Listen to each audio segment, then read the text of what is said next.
parce qu'on doit faire attention à toutes nos techniques.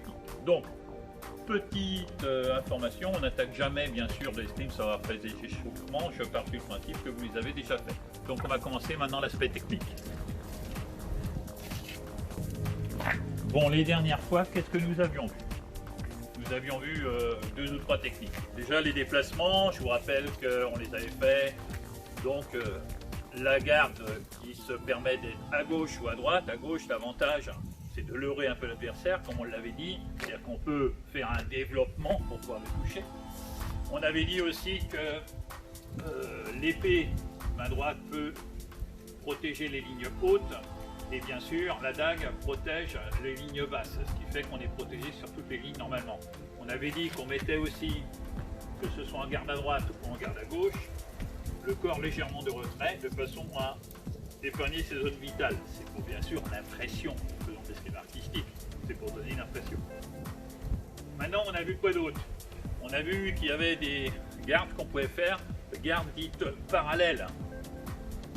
Garde parallèle sur les lignes hautes, sur les lignes hautes encore, sur les lignes basses. Les lignes basses. On a vu aussi qu'il y avait ce qu'on appelait les croix de fer. On pouvait les faire épée derrière, la même chose, épée devant. Les croix de fer hautes, les croix de fer basses, on avait dit ce qu'il était intéressant, c'était de faire la croix de fer en écartant les pieds, puisque la lame adverse passe entre les pieds. Si jamais je reste en garde à droite ou en garde à gauche, je peux me faire blesser par l'arme de l'adversaire, étant donné qu'on n'a pas ouvert les pieds. Tandis que là, la pointe de lame rentre dedans. Donc, croix haute, croix basse, croix basse.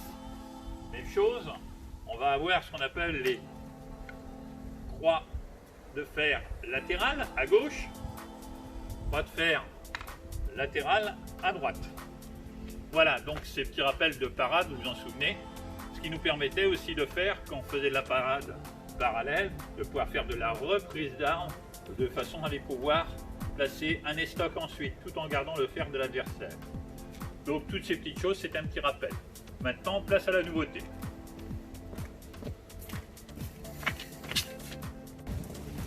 Bien sûr, qui dit parade, dit attaque. Donc, au niveau des attaques, quand on est à 2 armes, garde à gauche, mes pointes sont toujours menaçantes, une vers le bas, la dague, l'épée vers le haut. Quand je vais faire un couronné, il faut garder toujours sa dague devant, pas l'avoir derrière. Bien sûr, la dague doit rester devant. Ensuite, je garde ma pointe le plus longtemps possible face à mon adversaire. Mon bras tourne pour aller à la cible et ensuite le corps va bouger. Mais dans tous les cas, les 2 points restent vers l'adversaire. Donc on est sur couronné avec visage. Même chose, si jamais on était là en couronné revers, ma dague reste toujours devant. En aucun cas, on doit avoir son bras qui est derrière avec sa dague, ça ne sert à rien, on doit se protéger. Donc je vous invite à faire garde à gauche, couronné, en faisant attention, en revenant toujours la pointe menaçante, couronné, pointe menaçante, et déplacement du corps après le bras. Voilà. Donc même chose au niveau quinte italienne, pour faire un couronné revers, même chose. Allez, à vous de jouer. Alors maintenant sur l'attaque des cycles bas, parce que les couronnés, on va avoir la cible qui est le visage, tandis que l'enlevé, on va viser le bas de chose. Normalement, on cherche le ventre et la gorge. En escrime artistique, on appelle le haut de chose ici. Hein. D'accord. Donc même chose, je suis en garde menaçante. D'accord. Et là, je garde ma dague. Et ensuite, je vais aller bouger mon corps une fois que le coup de taille est parti à la cible. Si je le fais en revers, c'est la même chose. J'attends la pointe le plus longtemps possible, je reviens droit. Et là, même chose, je le fais de côté. Donc là, enlever. Là, enlever. Là, changement de garde, pointe menaçante. Retour en garde.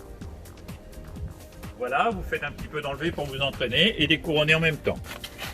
Alors maintenant, une chose qui était très utilisée donc, en escrime ancienne, c'était ce qu'on appelle les coups tordus. coup tordu, garde à gauche.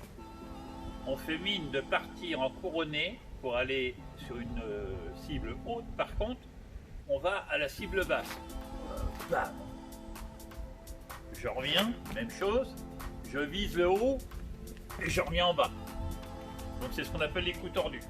Coup tordu en garde. Ah, en bas. Je reviens. Ah, en bas. Je reviens, position de garde. On appelle le coup tordu. Donc couronné, avers, revers, cible haute. Enlevé, avers, revers, cible basse. Coup tordu. Armement couronné haut, cible basse. Coup tordu revers, armement couronné haut, cible basse. À vous de jouer.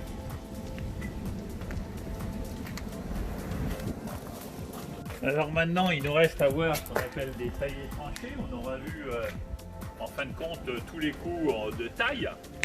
Coup de taille, armé de taillé et tranché. Taillé, on est pointe diagonale de son épée dans le dos et on va chercher la cible entre le cou et l'omoplate adverse. Banderole. Taillé ou banderole. En avers, ça me fait voir. Donc là, je menace de la dague pour faire reculer la personne et je taille. Même chose si j'arme de l'autre côté.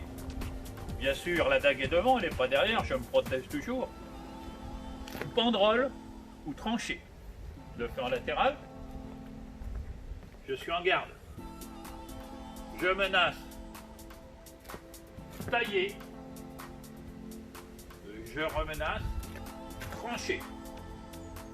Donc le taillé tranché, dernier coup de taille qu'on avait à voir aujourd'hui. À vous de jouer.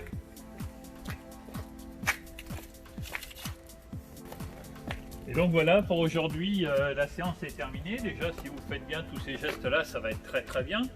Je vous rappelle, on a vu les déplacements, on a vu les parades simples, hein, à une arme, à deux armes.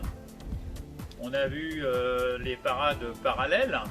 On a vu les croix de fer, on a vu les reprises d'armes, certaines, pas toutes, hein, certaines reprises d'armes. Après, on a vu les coups de taille.